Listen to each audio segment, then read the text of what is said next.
Hello mga kapiti! Ako nga ay nalibre dito ng aking kaibigan ng gel polish. Dahil nga nakikita daw niya sa aking mga video ang dumi ng kuko ko. Dahil nga nararamdaman niyang wala rin naman akong pambayad, kaya naman sinabi niyang libre na lang. At dahil nga first time ko to, natatakot pa akong ipasok ang daliri ko dito, baka makuryente ako.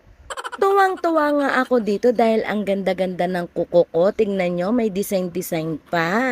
Kaya naman sa mga gustong magpalinis ng kuko dyan, i-message nyo lang si Mary Jane Camacho. Ayan ang kanyang Facebook account.